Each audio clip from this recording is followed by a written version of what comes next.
ሰላም ጤና ይስጥልን የተከበራችሁ አድማጮቻችን እንደምን አምሽታችኋል። የሸገር ኤፍኤም 102.1 ራዲዮ ነው። የለዛ ፕሮግራም የኮሌጆች ክፍለ ጊዜ ነው ጀምሯል። እስከ 3 ሰዓት ድረስ አብሯችሁ ይቆያል።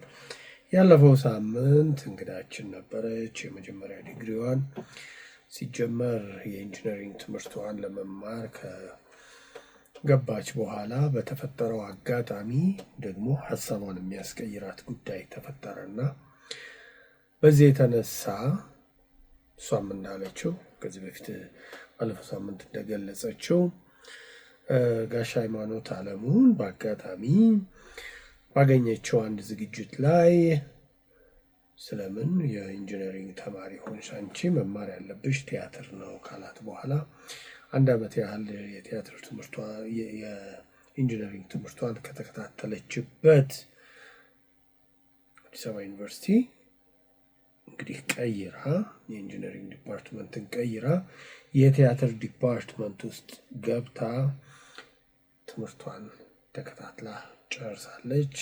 ከዛ በኋላ ደግሞ ሁለተኛ ዲግሪዋን ማስተርሷን ዱብሊን አየርላንድ በመሄድ በብሬን ሄልዝ ተከታትላ ተመልሳለች። አሁን ደግሞ ACHC የሚባል ተቋም መስርታ በዚህ ተቋም አማካይነት ወጣቶች፣ ሴቶችን የተለያዩ ስልጠናዎችን እየሰጠች ትገኛለች። ያለፈው ሳምንት ብዙ ጉዳዮችን አንስተን ነበር። በተለይ ስለ ቲያትር ዲፓርትመንት የትምህርት ቆይታዋ፣ ሌሎች ጉዳዮችን አንስተን ስለ ብሬን ሄልዝ ከዛም ደግሞ ስለ አእምሮ ጤና ማለት ነው የአርት ቴራፒ ላይ ስልጠናዎችንም ትሰጣለች እና በዚህ በአርት ቴራፒ ደግሞ የተለያዩ ተቋማትን በተለይ ከግጭት ከእርስ በርስ ግጭት ከጦርነት በኋላ የሚፈጠሩ አንዳንድ አእምሮ ላይ የሚፈጠሩ ጉዳዮችን ቴራፒ በአርት ቴራፒ ማከም ይቻላል በሚል ከጋምቤላ እስከ ወለጋ በተለያዩ ግዛቶች ክልሎች እየሄደች ስልጠናዎችን ከዚህ ጋር በተያያዙ የተለያዩ ስልጠናዎችን፣ ሕክምናዎችን ሰጥታለች። ዛሬ በይደራ ቆይተናታል። አስቸግረናት ሜሮን ሲሳይ አባይን እዚህ ሸገር ኤፍኤም 102.1 ስቱዲዮ ጋብዘናታል። በድጋሚ ሁለተኛ ሳምንት እንኳን ደህና መጣሽ ሜሮ። እንኳን ደህና ቆያችሁ። ሳምንቱ እንዴት አለፈ? ጥሩ ነበር፣ በጣም ጥሩ ነበር። ጥሩ አስተያየቶችን ስንቀበል ነበረ። ጥሩ አጋጣሚ ሆኗል ራስንም ስራችንንም ለማስተዋወቅ። ባለፈው ሳምንት በተለይ የ12ኛ ክፍልን የከፍተኛ ትምህርት ተቋማት ለመግባት የሚያስችላቸውን የማትሪክ ውጤት ያላገኙ ወይም ያላለፉ ተማሪዎችን ተቀብላችሁ በተለያዩ ይሄ ሶፍት ስኪል በሚባሉ ስልጠናዎች ላይ ለማሰልጠን ምዝገባ ጀምራችሁ እንደነበር አውርተናል። ምን ደረሰ? ዛሬ ተጠናቀቀ። ከተጠበቀው በላይ በጣም ብዙ ሰዎች ተመዝግበው ነበረ። ምን ያህል አማራጭ ሊሆን እንደሚችል አንድም ያየንበት ነው። በጣም ብዙ ሴት ተማሪዎች ባስቀመጥነው የመመዝገቢያ ሴቶችን ብቻ ነበር። ሴቶች ብቻ ነበሩ። እሺ፣ በጣም ብዙ ቁጥር ሰዎች ተመዝግበዋል፣ ተማሪዎች ተመዝግበዋል። ዛሬ ተጠናቋል ምዝገባው። ከሳምንት በኋላ ውጤታቸውን አሳውቀን ወይም የመረጥናቸውን ልጆች አሳውቀን ወደ ስልጠናው እንገባለን ማለት ነው። ምንድነው የመምረጫችሁ ዋነኛ ሴት መሆን? ሴቶች ይበረታታሉ። እሺ፣ 2017 ፈተና 2017 ላይ የወሰዱ መሆን። ከዛ ደግሞ 3 የተለያዩ ጥያቄዎች አስቀምጠናል እዛ ላይ። አንደኛው እስከዛሬ ገጠመን የሚሉት ቻሌንጅ ወይም ፈተና ካለ ምን ነበረ፣ እንዴት አለፉት? እሱን የጠየቅንበት ምክንያት ይሄ ስልጠና ትንሽ ቁጥር ነው፣ ያው የመጀመሪያም ነው። ቮኬሽናል ትሬኒንግ ወይም ይሄ ክህሎት ተኮር ስልጠና ተሰጥቶ አያውቅም በአዲስ አበባ ዩኒቨርሲቲ። ስለዚህ የመጀመሪያም ስለሆነ በጣም መርጠን ነው የምናስገባቸው። ስለዚህ እሱን ለመለየት ሰው ያው ፈተና ይገጥመዋል እሱን ያለፈበት መንገድ ደግሞ ስለዛ ሰው ይናገራልና የመጀመሪያው ጥያቄ እሱ ነው። እሱን በአግባቡ የመለሱ ሰዎች ሁለተኛው ጥያቄ የሚመርጡት ፊልድ 6 ፊልዶች ነው ያስቀመጥነው። ስለዚህ የሚመርጡት ፊልድ ለምን ይመርጡታል? ከዛ ፊልድ ጋር ከዚህ የቀደም ግንኙነት አላቸው ወይ? ምክንያቱም የኛ ትምህርት ሎተሪ ሲስተም ነው አይደለ? ያው ተፈተናንም ያለፈም ሰው በምርጫው የማግኘት እድሉ በጣም አናሳ ነው። ስለዚህ ብዙ ጊዜ በፓሽን አይደለም የምንማረው። ስለዚህ ፓሽናቸውን ያውቁታል ወይ የሚለውን ለማወቅ ሁለተኛው ጥያቄ ደግሞ የመረጡትን ፊልድ ለምን እንደመረጡ የሚያብራሩበት ነው። ሶስተኛው ፒሮቻቸውን ወይም ኩዮቻቸውን በምን መንገድ ሊያግዙ ፈቃደኞች ናቸው? ይሄን ስልጠና ካገኙ በኋላ ምናልባት ባንቀጥልና ስልጠናው ቢቋረጥ እነዚህ ልጆች ሌሎችን የማገዝ ፍላጎታቸው ምን ያህል ነው የሚለውን የምናይበት ነው። ከዛ በተረፈ የ1 ደቂቃ ቪዲዮ ያቀርባሉ ስለራሳቸው። ይሄን ስለራሳቸው መንገር ስለሚፈልጉት ነገር የሚያቀርቡበት ነው። ስለዚህ እነዚህን በትክክል የመለሱ ሰዎች ቀርጸው ማለት ነው በስልካቸው ቀርጸው የተቀመጠው ፎርም ላይ ያስቀምጡታል። እነዚህን በትክክል የመለሱ ልጆች ተመርጠው ወደ ስልጠናው ይገባሉ ማለት ነው። እስካሁን ባየነው በጣም ፈታኝ ነው መምረጥ። ምክንያቱም 60 ልጆች ነው ይሄን እድል ያዘጋጀነው። የተመዘገበው ግን ከ800 በላይ ነው። ስለዚህ ፈታኝ ያደርገዋል በጣም። ግን ያው በተቻለን መጠን ፍትሃዊ ለመሆን እንሞክራለን። ከወደቀው ተማሪ ቁጥር አንፃር 60 የሚለውን ቁጥር የመምረጣችሁ አላነሰም ወይ? በጣም አንሷል። መጀመሪያ ያው ድርጅታችን የሲቪል ሶሳይቲ ወይም የሲቪል ማህበረሰብ ድርጅት ነው። ስለዚህ የገንዘብ ድጋፍ ወይም ውድድር አድርጎ ነው እንደዚህ አይነት ነገሮች የሚያመጣው። ስለዚህ ያገኘነው ገንዘብ ዩኒቨርሲቲው ከጠየቀን ጋር ሌላም ትምህርት ቤት ከጠየቀን ሂሳብ ጋር ስናወዳድረው አኮሞዴት ማድረግ የሚችለው 60 ተማሪ ብቻ ነው። ከፍለን ነው የምናስተምረው። የሚያስፈልጋቸውንም ማቴሪያል እናሟላለን። ለምሳሌ አዲስ አበባ ዩኒቨርሲቲ ውስጥ የሚማሩት ግራፊክስ ዲዛይን አለ፣ ኢንቴሪየር ዲዛይን አለ፣ ፋሽን ዲዛይን አለ። እነዚህን ትምህርቶች ሲወስዱ አሁን ግራፊክስ እና ኢንቴሪየር ዲዛይን የሚማሩ ልጆች ላፕቶፕ ያስፈልጋቸዋል፣ የትራንስፖርት ወጪ ይኖራቸዋል። እነዚህ ጉዳዮች ያው ከቨር ይደረጋሉ ማለት ነው። ሌላውን ትምህርት የሚማሩ ለምሳሌ ኢፖክሲ እና ሜካፕ የሚማሩ ከትምህርት ክፍያው በተጨማሪ የሚያስፈልጋቸው ስራ ለመጀመር አትሊስት የመጀመሪያው ስራ ለመጀመር የሚያስፈልጋቸውን ግብአቶች እናሟላላቸዋለን። ስለዚህ አሰልጥነን ዝም ብለን አይደለም የምንተዋቸው፣ ሜንቶሮች እንዲኖሯቸው እናደርጋለን። አሁን ሙያው ላይ ያሉ ትላልቅ ሰዎች ሜንቶር እንዲያደርጓቸው ያንን ኔትወርክ እንፈጥራለን። ከዛ በተጨማሪ ደግሞ ወደ ስራ ሲገቡ እንዳይቸገሩ የሚያስፈልጋቸውን ማቴሪያል ሁሉ እናሟላለን ማለት ነው። ለዛ ያገኘነው ገንዘብ መጠንና ቁጥሩን ማመጣጠን የሚቻለው በዚህ ቁጥር ብቻ ስለሆነ በጣም ደስ ይላል። አሁን ወደ ዩኒቨርሲቲ ህይወትሽ በጣም የአዲስ አበባ ዩኒቨርሲቲ 75ኛ ዓመቱን እያከበረ ስለሆነ እንግዲህ እንደ አንድ ተማሪ ከዲፓርትመንት ብትዘይም የቲያትር ዲፓርትመንት ውስጥ ከመግባትሽ በፊት የኢንጂነሪንግ ዲፓርትመንት ውስጥ ነበርሽ። ከዛ የቲያትር ዲፓርትመንት ገባ። ከዛ ግራጁዌት አድርግሽ። እስቲ በእኛ ጊዜ የቲያትር ትምህርት ክፍል ብለሽ እስቲ አስታውሽ ወደኋላ መለስ ብለን። ምክንያቱም በነገራችን ላይ ዳሎል ፊልም የሚለውን ሀሳብ ያነሳችሁት ኢንጂነሪንግ ተማሪ ያላችሁ ነው። እሱስ ወደዚህኛው መጣ ወይ? እስቲ አስታውሽን። ኢንጂነሪንግ ትምህርት ቤት ከኛ አንድ ባች ቀደም የሚሉ ልጆች እኛ የ2004 ባች ነበረን 5 ኪሎ።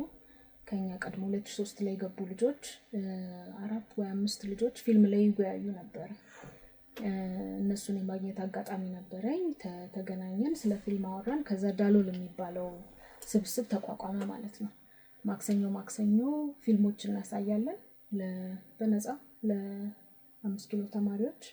ከዛ ውይይቶች እናደርጋለን። የሀገር ውስጥ ፊልም ከታየ ፈቃደኛ ከሆኑ ተዋናዮች ወይም አዘጋጅ ወይም ስክሪፕት ጸሐፊው ይጋበዙና ውይይት እናደርግ ነበር። እና ቀላል አልነበረም የነበረው ተሳትፎ በተማሪዎችን በኩል የኛም ደግሞ በየሳምንቱ ያንን ማዘጋጀት ቀላል ነገር አልነበር። ጥሩ ጊዜ ነበረን። መሰረትም ጥሏል። ጋሽ ሃይማኖትንም ሳገኝ ይሄንን የኔ ሐሳብ እንዲመጡ ለመጋበዝ ነበር ሳወራቸው። እሳቸው ይሄንን ሲረዱ ነው እዚህ መቀጠል የለብሽም የሚል ያሉት። እና ዳሎል ወደ ቲያትር ዲፓርትመንት አልሄድም። ዳሎል እዛው ነው የቀረው። እኔ ያው ሄድ ነበረ ቲያትር ዲፓርትመንትንም ጆይን ካረኩ በኋላ አልተለያየንም። እስካሁን ድረስ ወዳጆች ነን። የዳሎል ቤተሰብ እንዳለ ነው። በአመዛኙ ወደ ፊልም ስራ ውስጥ ገብተዋል። ትላልቅ ዳይሬክተሮች ዶክመንተሪ የሚሰሩ ሲኔማቶግራፊ ላይ የሚሰሩ ከካነን ራሱ ግራንት ያገኘ አንዱ ወዳጅ አለን ዳሎል ውስጥ የነበረ። እሺ ወደ ቲያትር ዲፓርትመንት ባሄድም 5 ኪሎ እያለ ጥሩ ቆይታ ነበረ። ቲያትር ዲፓርትመንት የነበረኝ ኤክስፒሪየንስ በጣም ጥሩ ኤክስፒሪየንስ ብዬ የምለውና ማነሳው የትራዲሽናል ቲያትር ፕሮዳክሽን ኮርስ ነበረን ሁለተኛ መንፈቅ ዓመት ላይ እዛ ላይ ሲንቄ ምናልባት ሰምተህ ከሆነ የሲንቄን ነበር የሰራ ነው። ሲንቄ ማለት በኦሮሞ ባህል ሴቶች ያላቸው መብት ኤክሰርሳይዝ የሚያደርጉበት በጣም ሲቪላይዝድ የሆነ በጣም ተራማጅ የሆነ ልክ እንደ ገዳ ስርዓት ለሴቶች የሚሰጥ ስርዓት ነውና ያንን ነበር እኔ ያቀረብኩት እንዲሰራ ተቀባይነት አግኝቶ ተሰራ። ጥሩ ሪስፖንስ ነበረውና ከቲያትር ዲፓርትመንት የማረሰው ጊዜ እሱን ያደረግንበት ነው። ምክንያቱም ቲያትሩን ለመስራት ግብአቶች ያስፈልጉት ነበር። የራሳቸው ዜማ አላቸው፣ አዛዜማ አላቸው፣ ጭፈራ አላቸው። ሪቹዋሉ እኛ የምናውቀው አይደለም። ስለዚህ ቀርሳ ድረስ በራሴ ወጪ ሄጄ አጥንቼው ነው የመጣሁትና እሱ በጣም ትልቅ ኤክስፒሪየንስ ነበረ። ምክንያቱም ማታውቀውን ባህል በጽሁፍ ብቻ በንባብ ብቻ ልትሰራው አትችልም።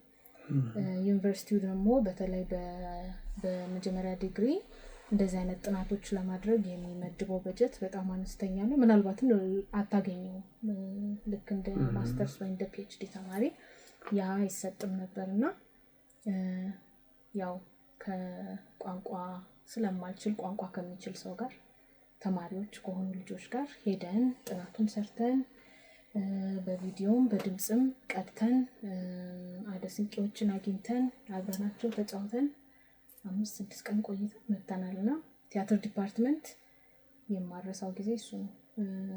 ጥሩ ድል ነበረ። በተለይ አሁን ከባህል ጋር ያለኝን ትስስር የፈጠረልኝ አጋጣሚም እሱ ይመስለኛል። ብዙ የማናቃቸው ነገሮች በተለይ ከተማ ልጅ ሆነ ስታድግ በየአካባቢው ምን ነገር እንዳለ ለመረዳት ትንሽ ሩቅ ነን። ምናልባት ለውጭው ዓለም እንቀርባለን እንጂ የኛን ባህል ለማወቅ ብዙ ድል አልነበረንም እና ምናልባት ቲያትር ዲፓርትመንት ፈጠረልኝ ብዬ የማስበው ትልቁ ድል እሱ ነው። እዛ ላይ ያለኝን ንባብ እዛ ላይ ያለኝን መረዳት አሳድጎታል። ምን ኢንትረስቱን ወይም ፍላጎቱ እንዴት አደረበሽ? ታውቂው ነበር ከዚህ በፊት ወይስ ኮርስ ላይ ተሰጥቷችኋል ወይስ ስታነብ ያገኘሽው ኤክስፒሪየንስ ይሄንን ነገር ይበልጥ በጥናት ባዳብረው ብለሽ ስላሰብሽ ነው?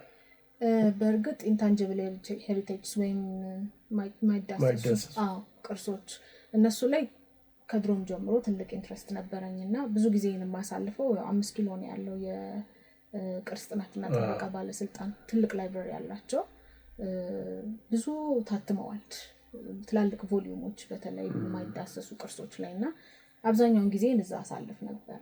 ስለዚህ ይሄንንም ያወቅኩት እዛ ነው። የሲንቄ ባህል መኖሩንም ሌሎችም ነበሩ ግን በጊዜው ይቀርባል ብዬ አሰብኩትና በጣም ከብዙ አመት በፊት የሴትን ልጅ መብት በዚህ ልክ የሚያከብር ባህል ከነበረን አሁን ለምንድን ነው ያን ማድረግ ያልቻልነው? ወይም ደግሞ እንዴት ነው ወደፊት መሄድ ሲገባን እንዴት ነው በጣም ብዙ ወደ ኋላ የተመለስ ነው የሚለው ነገር አስፈላጊ መስሎ ስለታየኝ በጊዜው ያን እንድንሰራ ሆኗልና ከዛ በፊትም ምናልባት ቅርስ ጥናትና ጥበቃ መሄዴ ይመስለኛል ብዙ እንደዚህ አይነት ጉዳዮች ላይ የነበረን ኪዩሪዮሲቲ ይሆናል። ወደ ጉራጌም ደግሞ ማህበረሰብ ስንቃቄ ወርዶት አለች። ደስ ይላል። የአዲስ አበባ ዩኒቨርሲቲ በተለይ ብዙ እንቅስቃሴዎች የሚካሄዱበት ዲፓርትመንት ወይም የትምህርት ክፍል ቢኖር የቲያትር ትምህርት ክፍል ነው። የነማ ባሽ ነበርሽ አንቺ? እነማ ነበሩ? አሁን አንቺ ከዚህ ከቲያትር ወጥተሽ ደግሞ እንደገና ብሬን ሳይንስ ወይም ደግሞ የብሬን ሄልዝ ላይ ስትገቢ እንደው የነበረው ትራንዚሽንን ግልጽ ለብዙ ሰው ግልጽ አይደለም። ምክንያቱም ቲያትር ሰርተሽ አንቺ ዓላማ ስላለሽ ነው። በዛ መስመር ሲሄድ የቲያትሩን ስራ የሆነ ቦታ ይቋረጥብኛል ብለሽ አላሰብሽም? በዚህ ጓደኞችሽ ወይም አብረውሽ ግራጁዌት ያደረጉት ሰዎች ኔጌቲቭ የሆነ ነገር ለምንድን ነው ወደዛ የምትሄጂው የሚል ተቃውሞ አላመጡም? እኔ እንደውም ጥልቀት እንደጨመርኩ ነው የማስበው እንጂ ከዛ እንደወጣው አላስበውም። ምክንያቱም አርት ቴራፒ ሀሳቡ ራሱ ከአርት ጋር በጣም ጠለቅ ያለ ግንኙነት አለው። ስለዚህ እንዴት ነው ጥልቀት የመጨመር ያህል ነው የሚሰማኝና የራኩ አይነት ስሜት አይሰማኝም። ከዛም ደግሞ ተሳትፎ አልቆመም እስካሁን ድረስ። ከዩኒቨርሲቲ እንደወጣሁኝ ያው 2 ቲያትሮች ላይ በፕሮዲውሰርነት እና በዝግጅት ተሳትፌያለሁ። ከዛ 11ኛው የብሔር ብሔረሰቦች አፋር የተከበረ ጊዜ ሙሉን ዝግጅት ሰርቻለሁ። ከዛ 11ኛው የብሔር ብሔረሰቦች አፋር ነበር የሚከበረው። ስለዚህ ከማናዙ እንደሻው ጋር ሙሉ ዝግጅቱን እኛ ነበር ያዘጋጀነው። የመድረክ ስራውንም ፕሮዲዩስ ማድረጉንም አጠቃላይ ማለት ነው። ስለዚህ ብዙ አራኩኝም ትልቅም ኤክስፒሪየንስ ነበረ። ዩኔስኮ ገዳም ሲመዘግብ የገዳ ስርዓትን ሲመዘግብ ሚሊኒየም አዳራሽ እዛም ላይ ትልቅ ተሳትፎ ነበረኝ። ከዛ በኋላ የቲያትር 100ኛ ዓመት ሲከበር ስለ ቲያትር የሚባለው ግሩፕ ውስጥ በጣም ንቁ ተሳታፊ ነበርኩኝ። ከዛም በኋላ ቲያትር ለሰላም የሚል ፌስቲቫል አዘጋጅተናል ከቲያትር ባለሙያዎች ማህበር ጋር። እዛ ውስጥ በንቃት ተሳተፋለሁ አሁንም ድረስ። ስለዚህ አራኩም ለኔ እንደራኩ አይሰማኝም። አርት ቴራፒን ደግሞ ስሰራ አርቱን እንደውም ሌላኛ መልኩን ለማየት ሞከርኩ ብዬ ነው የማስበው እንጂ እንደራኩ ወይም ያንን እንደተውኩ አይነት ስሜት አይሰማኝም። ስለዚህ እንደው እንደ ትምህርቱ ዘርፍ የአእምሮ ጤና ብሬን ሄልዝ ይባል እንጂ መግባቱም መውጣቱም መሳተፉም ያን ሁለቱንም ትምህርቶች በአንድ መስመር ማስጓዙ እንዳለ ነው ማለት ነው። በጣም ጥሩ። እንደው ሜሮን አንቺ አሁን የአዲስ አበባ ዩኒቨርሲቲ ሄድሽ፣ ትምህርትሽን ተከታተልሽ፣ ጨረሽ። ከዛ አየርላንድ ዱብሊን ሄደሽ ደግሞ በአእምሮ ጤና ደግሞ ትምህርትሽን ተከታተልሽ። ሁለቱን ተቋማት እስቲ አነጻጽሪልኝ። ትምህርት በአዲስ አበባ ዩኒቨርሲቲ እና ትምህርት በትሪኒቲ ኮሌጅ ነው ዱብሊን። በጣም ሰፊ ልዩነት ነው ያለው። ልዩነቱ ምን መሰለህ? አሁን አየርላንድ የነበረው ስልጠና ፌሎሺፕ ስለነበረ ስትራክቸሩም ይፈቅዳል። ስራ ትሰራለህ፣ ትምህርትም ትማራለህ። የምትሰራው እንደ አሲስታንት ሪሰርቸር ስለሆነ ከሪሰርች ጋር የተያያዙ ጉዳዮች ለምሳሌ ሆስፒታሎች ጋር እየሄድክ እንደ ኢንተርንሺፕ ማለት ነው እንደ አታችመንት ትሄዳለህ፣ ትሰራለህ። ግን በጣም ትልቁ ልዩነት ምን መሰለክ? አሁን አዲስ አበባ ዩኒቨርሲቲ ብዙ ነገር ከአስተማሪው ነው የሚጠበቀው፣ ወይም አስተማሪው የሰጠህን ነገር ተከትሎ መሄድ። የፈተና ስርዓቱም በአመዛኙ የተባልነውን ነገር ወይም የተማርነውን ነገር በደንብ ይዘነዋል ወይም አልያዝነውም ሚሞራይዝ የማድረግ የማስታወስ ችሎታችንን የሚፈትን ነው። በአመዛኙ የትምህርት ስርዓቱም እንደዛ ነው። ወደ አየርላንድ ስንሄድ ደግሞ ለምሳሌ ገና ስንጀምር አፕላይ ስናደርግ ጀምሮ ምን ፕሮጀክት ነው ልትሰሩ ያሰባችሁት ተብለን የተጠየቅነው። ስለዚህ አመቱን ሙሉ ልንሰራ የምናስበውን ፕሮጀክት እያብላላን ነበር የቆየነው።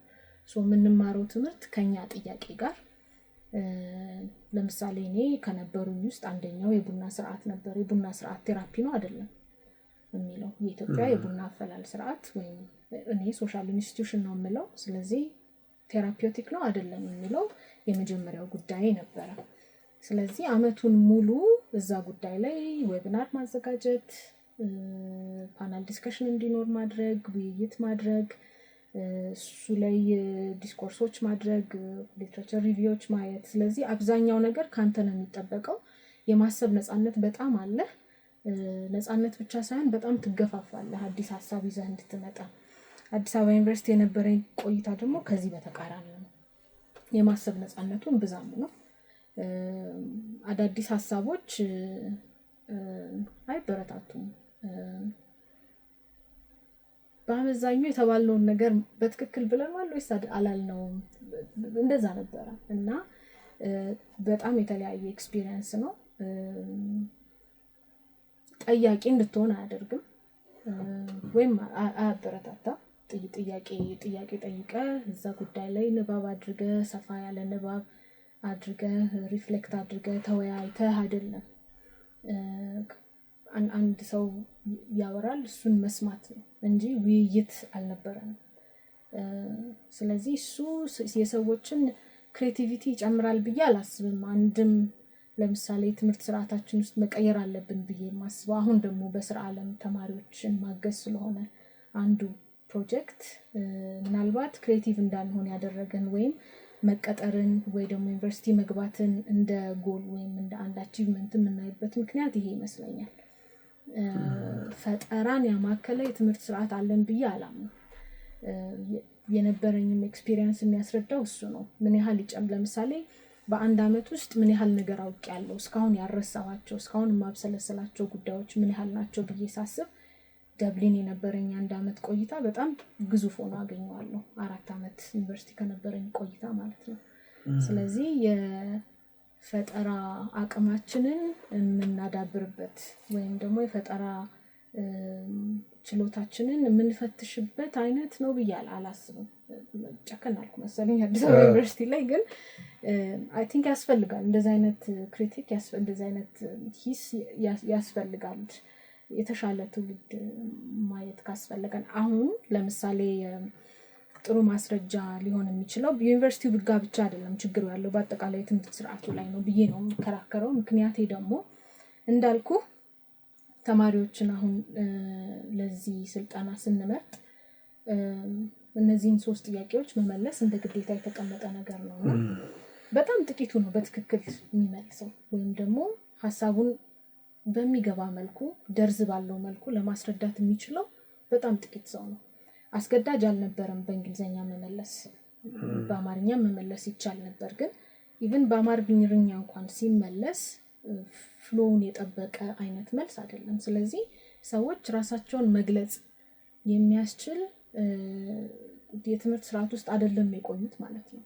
አንዱ የሚያስረዳ ይሄ ነው። ራስን መግለጽ አንድ ትልቅ ክህሎት ነው።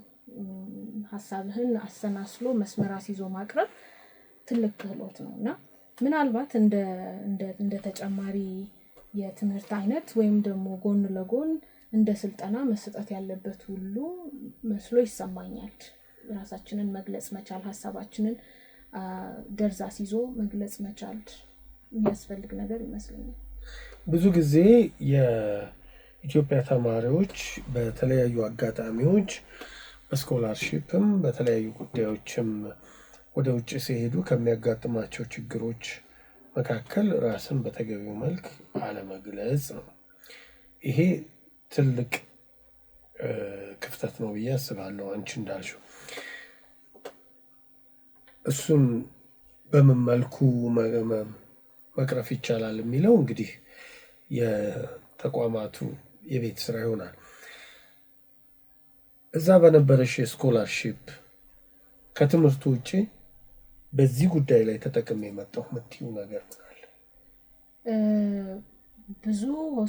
ብዙ ተቋማትን ትላልቅ ተቋማትን የአየርላንድ ውጭ ጉዳይ ባህል ቢሮን ጨምሮ እዛ ያሉ ትላልቅ ሆስፒታሎች፣ ሆስፒሶች፣ የኦቲዝም ማዕከሎች፣ የጤና ስርዓቱን የሚከታተሉ ዲፓርትመንቶች የማየት የመጎብኘት አሰራራቸውን ቁጭ ብሎ የመጠየቅ የመነጋገር እድል በሰፊው ነበር። ቀላል አይነት እድል አልነበረም እሱ።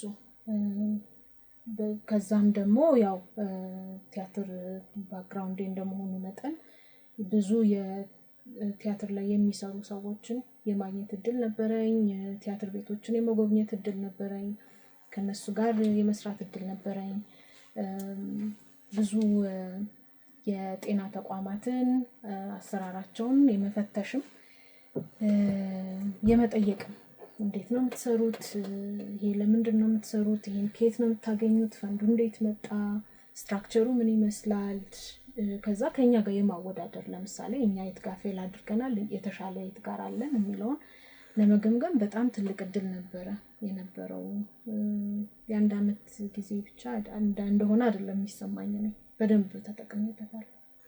በጣም ደስ ይላል። እየተከታተላችሁ ያላችሁት የለዛ ፕሮግራም የኮሌጆች ወይም ክፍለ ጊዜን ኮሌጅ ታይም ነው። ዛሬ ከሜሮን ሲሳይ ጋር እየተወያየ እንገኛለን። የመጀመሪያ ዲግሪዋን ከአዲስ አበባ ዩኒቨርሲቲ የቲያትር ትምህርት ክፍል ካገኘች በኋላ ወደ አየርላንድ ዱብሊን በመሄድ በትሪኒቲ ኮሌጅ የብሬን ሄልዝ ወይም የአእምሮ ጤና ትምህርቷን ተከታትላ ማስተርሷን ይዛ እዚህ በመመለስ በተለይ በአርት ቴራፒ በሚባለው ዘርፍ ብዙ ስልጠናዎችን በመስጠት ላይ ትገኛለች። ACHC የሚል ተቋምን በማቋቋም በተለይ በወጣቶች በተማሪዎችና በሴቶች ላይ የተለያዩ እንግዲህ ስልጠናዎችን ትሰጣለች። አሁን ይሰጣል ተቋሟ። አሁን በቅርቡ እንኳን የ12ኛ ክፍል መልቀቂያም ፈተና ወደ ዩኒቨርሲቲ የሚያስገባቸውን ውጤቶች ያላመጡ ተማሪዎች የሶፍት ስኪል ወይም ምንድን ነው የሚባለው? ሶፍት ስኪል የክህሎት ምን ነው የሚያካትተው? አሁን እናንተ የምትሰጡት ተግባር ተኮር ክህሎት ስልጠና 6 አይነት ስልጠናዎች 6 አይነት ናቸው። ግራፊክስ ዲዛይን፣ ኢንቴሪየር ዲዛይን፣ ኮዲንግ፣ ፋሽን ዲዛይን፣ የአዲስ አበባ ዩኒቨርሲቲ ነው። ቢዩቲ ኤንድ ሜካፕ አይቢ ቢዩቲ ኤንድ ሜካፕ የሚባል አካዳሚ ነው። ከዛ ኢፖክሲ።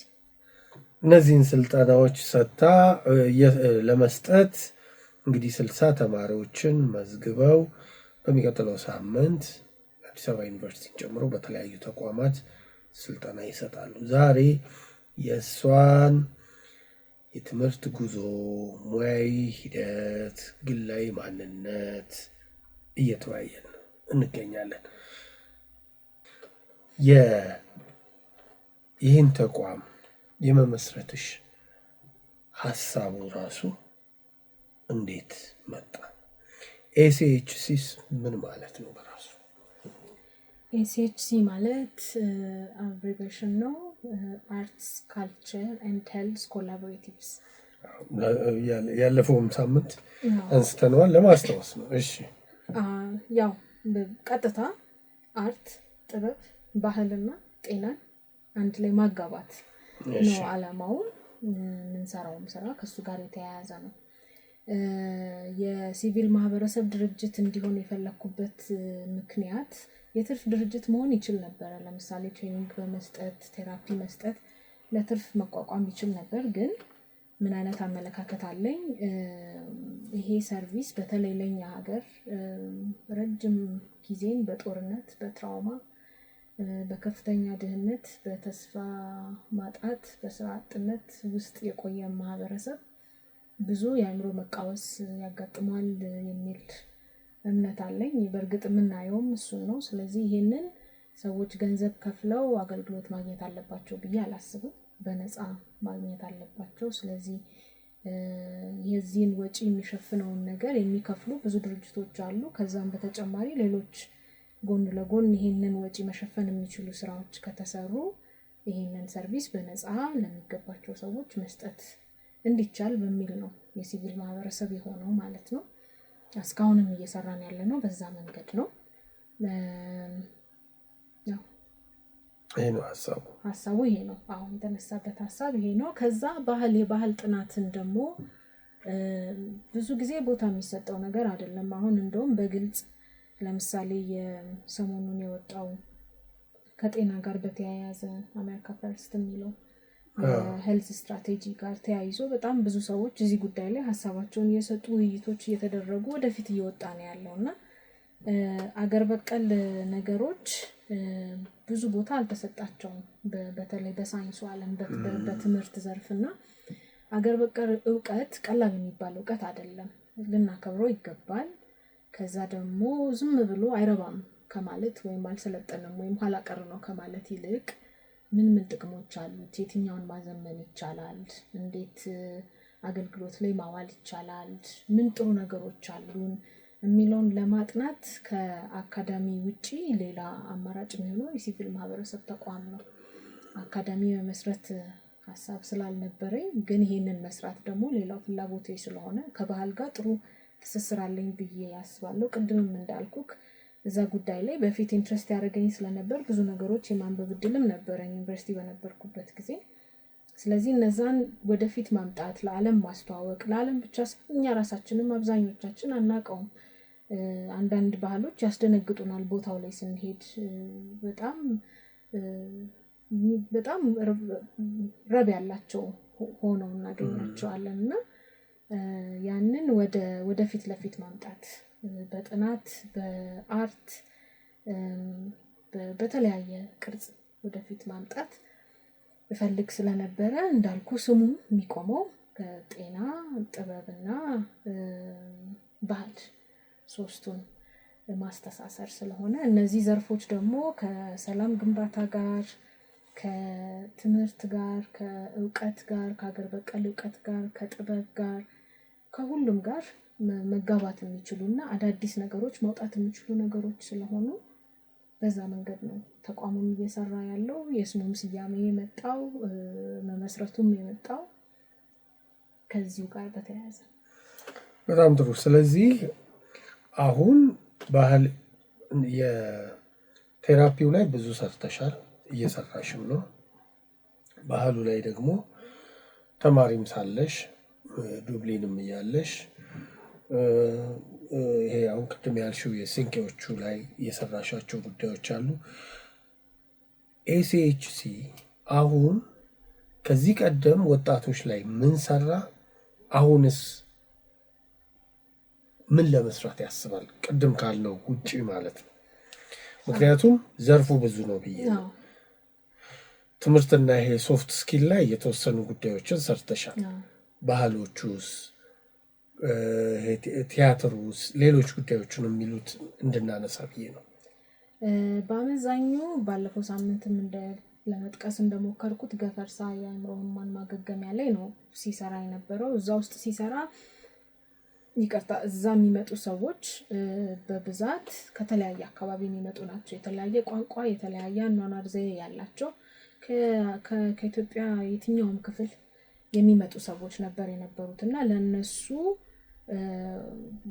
ከነሱ ጋር በነበረን ቆይታ በተለይ አርት ቴራፒው ላይ በነበረን አክቲቪቲ ከየት አካባቢ የሚመጣው ሰው ምንን መረዳት ይችላል። አንደኛው ለምሳሌ ከቀለም ጋር በተያያዘ ለምሳሌ እኛ የአይናችን አልሰለጠነም እላለሁ ብዙ ጊዜ። ማለት አይናችን አልሰለጠነም ማለት ከቀለም ጋር ብዙ ትውውቅ፣ ብዙ መረዳት ወይም ደግሞ ብዙ የህይወት ቁርኝት ወይም ትርጉም የለንም።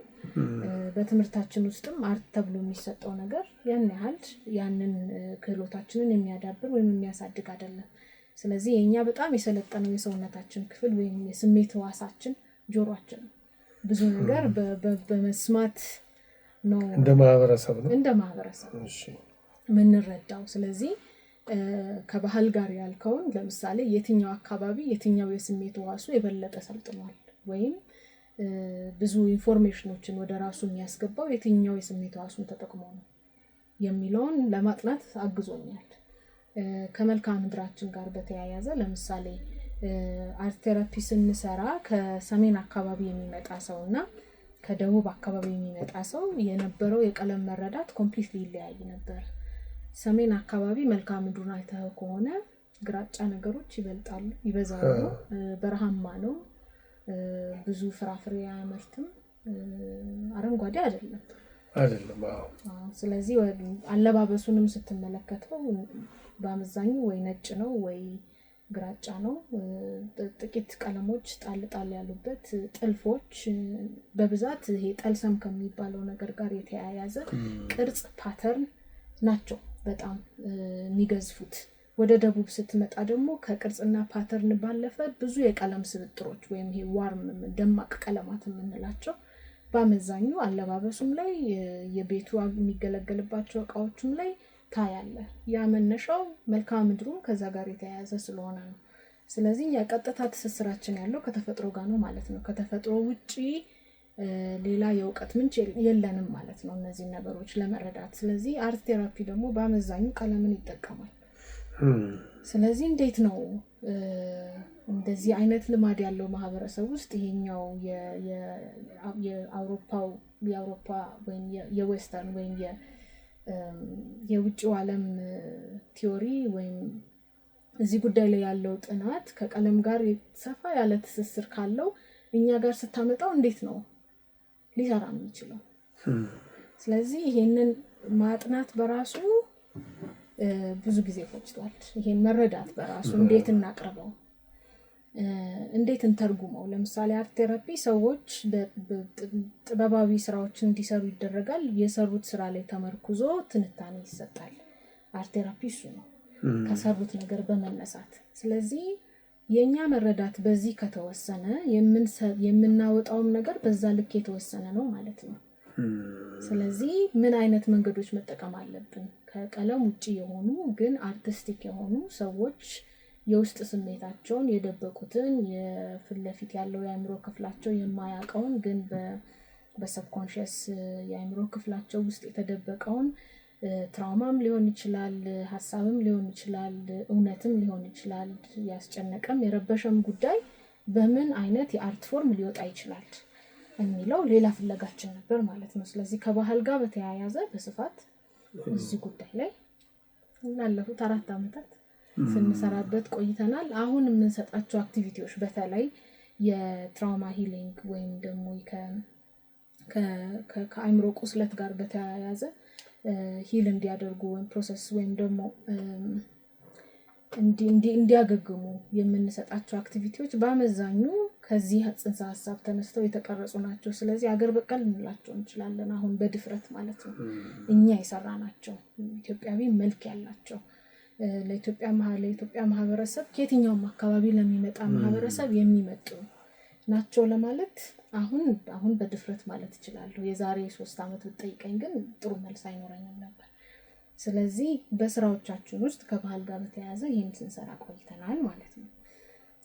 ከዛ ውጪ አሁን ባለፈው ሳምንትም አሁንም ከጠቀስኳቸው ውጪ ሌሎች ምን ሰርተናል? ለምሳሌ የፈተና ጋር በተያያዘ አንደኛው የሰው ልጅ አኗኗር ቀለል የሚያደርገው ወይም የሚያሻሽለው ትምህርት ነው። ስለዚህ ትምህርት ከጤናው ጋር እኩል በአመዛኙ ቦታ ሊሰጠው ዋጋ ሊሰጠው የሚገባ ጉዳይ ነው። ስለዚህ የትምህርት ስርዓታችን ላይ ጥያቄዎች ካሉ ወይም ችግር ካለ ወደፊት ምን አይነት ሀገር ይኖረናል፣ ምን አይነት ማህበረሰብ ይኖረናል፣ ዓለምን መወዳደር ይችላል የሚለውን ጥያቄ ለመመለስ ስለሚያስቸግር የተማሪዎች ወደ ዩኒቨርሲቲ የመግቢያ ነጥብ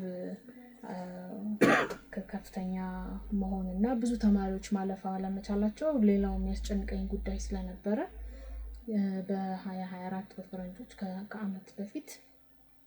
ዓመት በፊት በእኛ 2015 አካባቢ በየትምህርት ቤቱ የፎከስ ግሩፕ ዲስከሽን ወይም የቡድን ንግግር አድርገን ነበር። አንደኛው ምንድነው ከዚህ በፊት የነበረው የፈተና ስርዓት አሁን ካለው የፈተና ስርዓት ጋር ተለይቷል ወይ? ተማሪዎች ለምንድነው ማለፍ ያልቻሉት?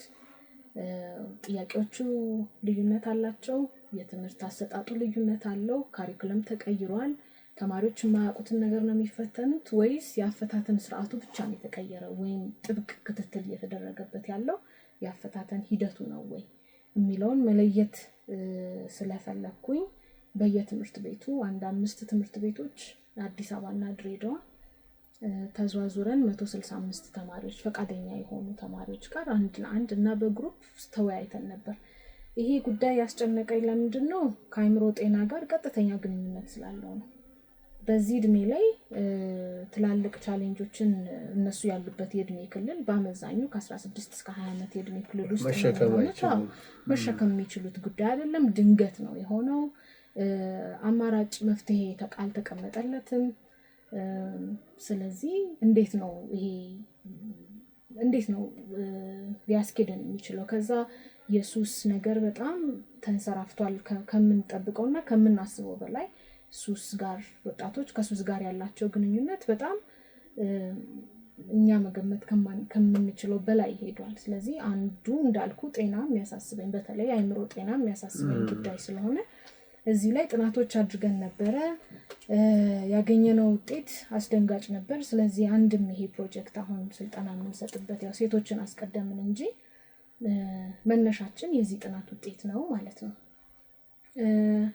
ስለዚህ በአመዛኙ ከነዚህ ጉዳዮች አልወጣንም። ከጥበብ፣ ከጤና፣ ከባህል አልወጣንም። ትምህርት አንዱ በደንብ አተኩረን የምናየው ጉዳይ ነው።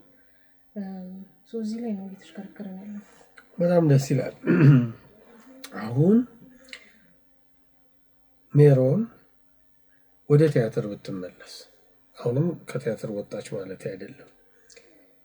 በአዘጋጅነት፣ በተዋናይነት፣ በጸሐፊነት የቱን ትመርጣለች? ቅድሚያ አዘጋጅነትን እመርጣለሁ። ለምን? ጥሩ ተዋናይ ነኝ ብለሽ አታስቢም? እሺ፣ አላስብም። ጥሩ ተዋናይ ነኝ ብዬ አላስብም። ጥሩ አዘጋጅ ግን ይወጣኛል። ያው ስለሞከርሽው ይሆን? ስለሞከርኩት አንድ ሁለተኛ ለነገሮች የምሰጠው ትኩረት ከያዝኩ አልለቅም። አንድ ነገር በጣም አጥብቄ የመያዝ ልምድ አለኝ። ከዛ ደግሞ በተለያየ መልክ የማየት አንድ ጉዳይ ላይ ደጋግሞ የማሰብ እንትን አለኝ። ምንድነው ዝንባሌ አለኝ። ከዛ ደግሞ አዳዲስ ነገሮችን የመሞከር ስለዚህ አይ ቲንክ ዝግጅት የሚፈልጋቸው ነገሮች አሉኝ ብዬ አስባለሁ። ጽሁፍ ብዙ አልደፍርም፣ ግን ጥሩ የመተረክ አቅም አለኝ። ግን እስካሁን አልሞከርኩትም። ሀሳቦች አሉኝ ብጽፋቸው ብዬ የማስባቸው ሀሳቦች አሉ። ግን ከኔ የተሻሉ በጣም ብዙ ሰዎች ስላሉ እሱን ለነሱ መተው የሚሻል ይመስለኛል እንጂ ዝግጅት ላይ አስባለሁኝ። ዝግጅት አንድ ሞክሬያለሁኝ ከሀገር ውጭ ሮማኒያ የዛሬ 2-3 ዓመት ትንሽ ወጣ ያለ ሀሳብ ነው። 24 ሰዓት ቲያትር የማሳየት ፕሮጀክት ነበራቸው። ያለማቋረጥ በጣም ብዙ ተመልካቹ ይወጣል ይገባል፣ ኦንላይን አለ። ስለዚህ በዛ 24 ሰዓት ስትከፍት የደረስክበትን ታያለህ ማለት ነው። ከስቴጅ ላይ በዩቲዩብ ወይ ስርጭት ነበራቸው በእነሱ ድረገጽ በኩል ማለት ነው። እና 100 ዳይሬክተሮች ናቸው የተሳተፍነው። ከ100 አገሮች ነው የተሳተፍነው። በ100 ቀን ነው የተዘጋጀው። ጊዜው የወሰደው ዲካሜሮን የሚባል ጣሊያናዊ የሱ መጽሐፍን መሰረት ተደርጎ ነው የተሰራውና እያንዳንዳችን የ15 ደቂቃ ዝግጅት ነበር ያቀረብነውና በጣም ጥሩ ነገሩ የነበረው ሮማኒያ ውስጥ ካለ የሆነ ትልቅ አክተር ጋር መስራት ትልቅ እድል ነበረ። የራስሽ ድርሰት ነው? ዲካሜሮን የሚባል ራሲ። እሺ፣ እሱ ላይ አክት ነው ያደረግሽው ወይ ዝግጅት? እሺ፣ አክተሩ ሮማኒያዊ ነው። ጥሩ ነበረ ኤክስፒሪየንሱ። በጣም ለየት ያለ ነው።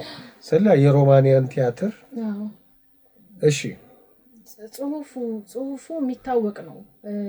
የተለያዩ ፒሶች ናቸው ያሉት፣ የተለያዩ ስቶሪዎች ናቸው ያሉት። አንድ ወጥ ስቶሪ አይደለም። በጣም የተለያየ ስቶሪ ልክ እንደ ሾርት ስቶሪ አይነት ናቸው። ስለዚህ አንተ አንዱ ስቶሪ ይደርሳል ማለት ነው። እሱን ወደ ዝግጅት መቀየር ነው።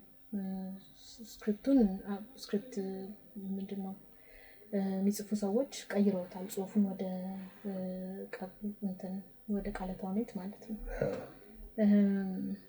ግን ሐሳቡ በጣም የሚያስገርም ነበረ። ቲያትር 24 ሰዓት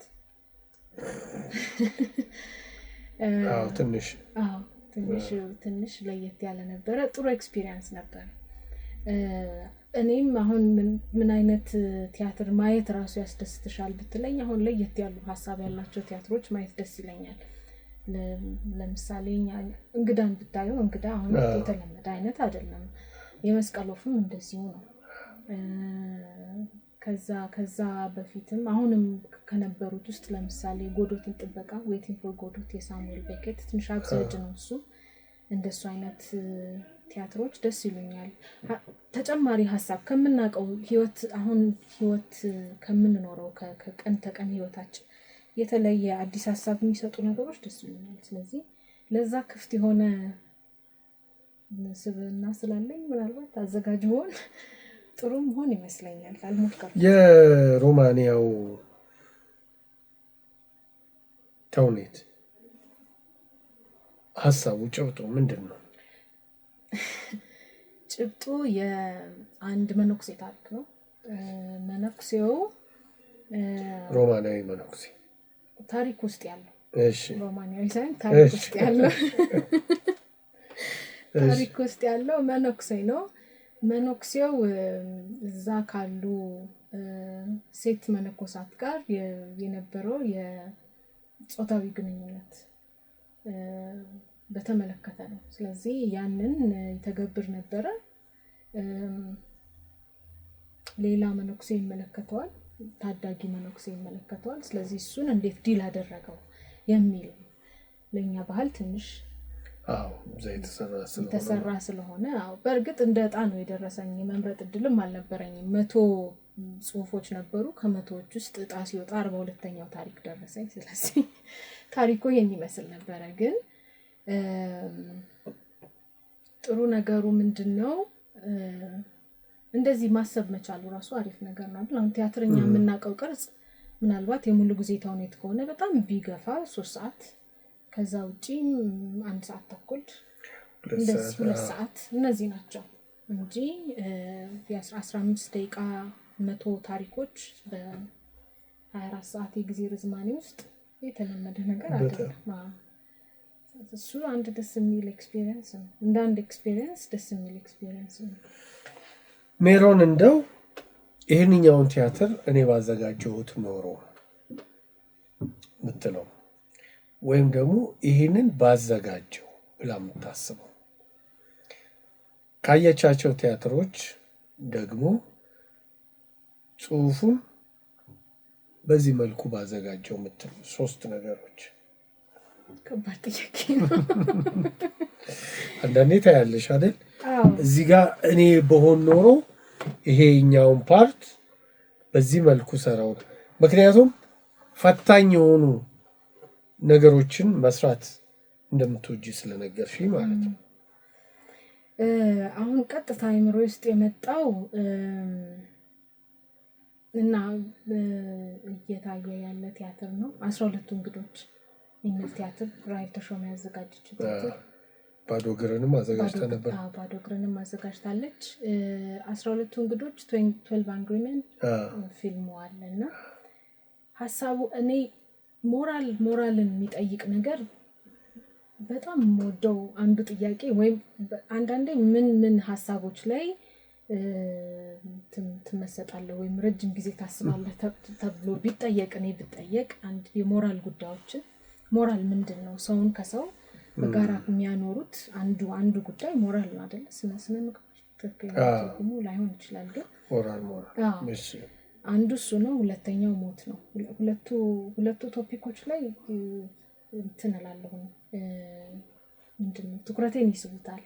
ሶስተኛው ደግሞ ትዳር ወይም ጾታዊ ግንኙነት።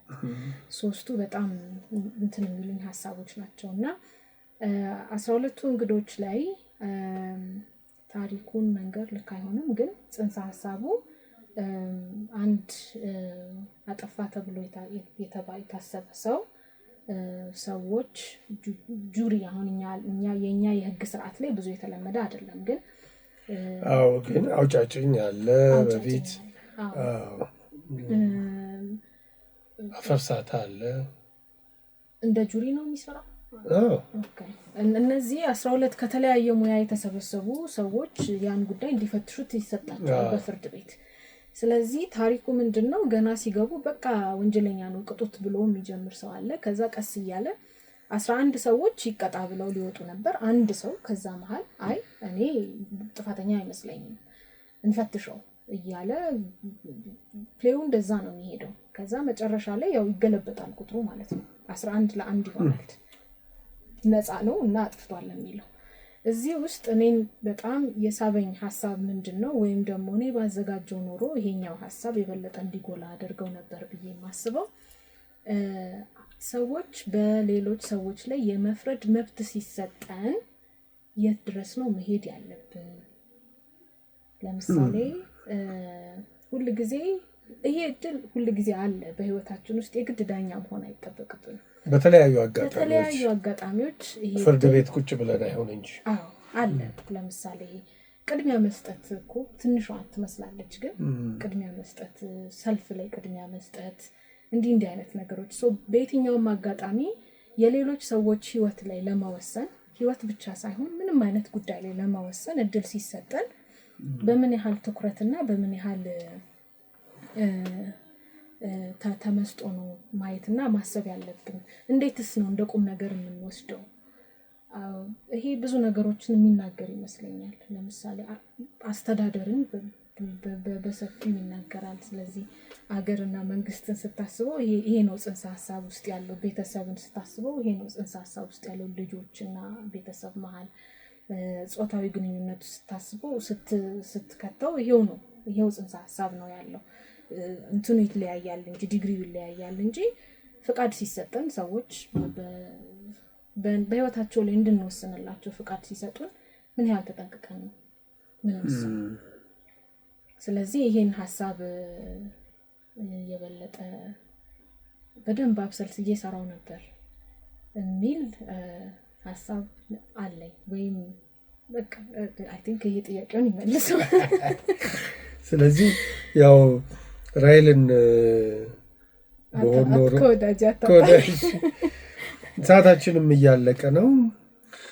እንግዲህ በሌላ ጊዜ ደግሞ በሌላ ጉዳዮች ላይ መልሰን እንደምንገናኝ ተስፋ አደርጋለሁ። ከሜሮን ሲሳይ ጋር የነበረን የ2 ሳምንት ወግ በዚሁ ያበቃል። በጣም አመሰግናለሁ። እግዚአብሔር ያክብርልኝ። የሸገር ውብ ዝግጅቶች ይቀጥላሉ።